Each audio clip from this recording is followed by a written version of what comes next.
Hey guys, Kyle with TransformYourGame.net, and today we are doing probably my favorite deck to play in from Wave 5 Titan Masters Attack, and that is what we call Remember the Titans, and that is because we are playing three Titan Masters, Decepticon Quake, Horri-Bull, and Fangry, and we are also playing, of course, we have to play head, so we're playing the Grax head on Quake for plus 5 HP.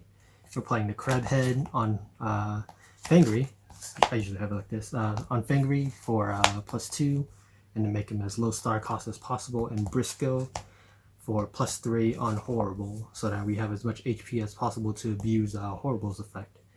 And while Horri-Bull is a part of this deck, Horri-Bull is actually not the core of the deck. The actual main core of the deck itself and heart of the deck is Quake, and that is because of this ability here. If you don't know what it does, feel free to pause it to read it, but yeah, it's every time a character dies, you ping all characters other than Quake for 1, and because you have 6 bodies, you can potentially ping up to 5 times, and that's assuming you're not killing your opponent's characters. So yeah, Quake just does his thing, and you pick off kills with Horri-Bull and Fangry, and it's a really aggressive deck. So, and you can also play it. So the version I'm going to show you is playing mainly like orange. Obviously, there's going to be black cards in order to trigger Horri-Bull, but it's going to be mainly an orange deck. Just because I feel in this metagame, orange just has a better chance of overcoming Horri-Bull Sky Shadow or Sky Shadow variants in general. And orange black, I think this deck, if it was a blue meta in this game, this deck would just play orange black, and it would be just as prevalent. So yeah, for this version, we're just going to show the orange version. So let's get onto the deck. So for weapons, we are playing 3 grenade launcher. I can't play an aggro deck without 3 grenade launchers, in my opinion. 3 power punch, 3 fusion bore, 3 sturdy javelin, and that's it for the weapons. So we're playing 12 weapons, arguably all some of the strongest weapons in the game, especially for aggro decks. Yeah, grenade launcher, bolt 3. It's bolt 3. Pretty simple. Fusion bore, it's a little weak in power due to grenade launcher. However, if you consider the fact that it triggers Horri-Bull, then it's basically plus 4 if you want to think it that way. But still just really strong because of the plus pierce 3. So you can, even against blue decks, you can still get in for good chunks of damage. And then yeah, there's only 1 range character in the deck, but you can still do, it's still plus 2, it's still a plus 2 weapon. And on the turns where Quake is attacking, you can potentially pick off 2 characters because of Quake's ability and sturdy javelin or more. So I think sturdy javelin is still really good, and it's just one of the best white pips in the game, hands down. There's almost no way to really argue that. So for the rest of the upgrades, we are playing 3 improvised shield, 2 bashing shield, and of course one of the best cards in the deck, erratic energy grenade. So improvised shield, of course, double pip, can't leave home without it.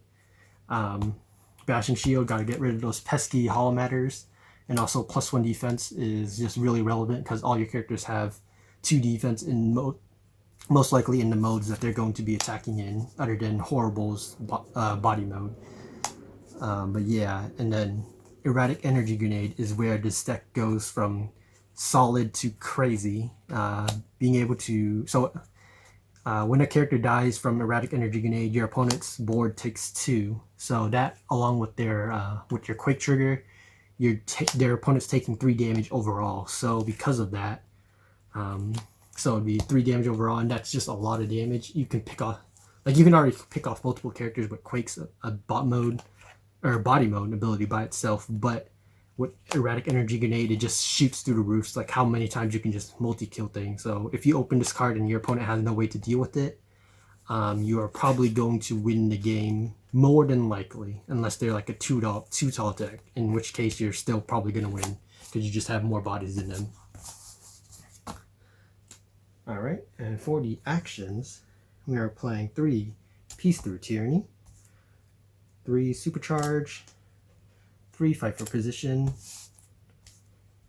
3 Cayman Crash, 3 Magnetic Dysfunction Ray, 3 Wedge Formation, let's do that there, and then 1 Disassemble and 1 Counter Espionage. So Peace Through Tyranny, also double pip, can't leave home without it, and it just triggers Quake as well as giving you extra turns, and this combined with things like Erratic Energy Grenade just like wins games off itself. So it's just really crazy how much value you get from this card, even more so than other decks because of Quake himself.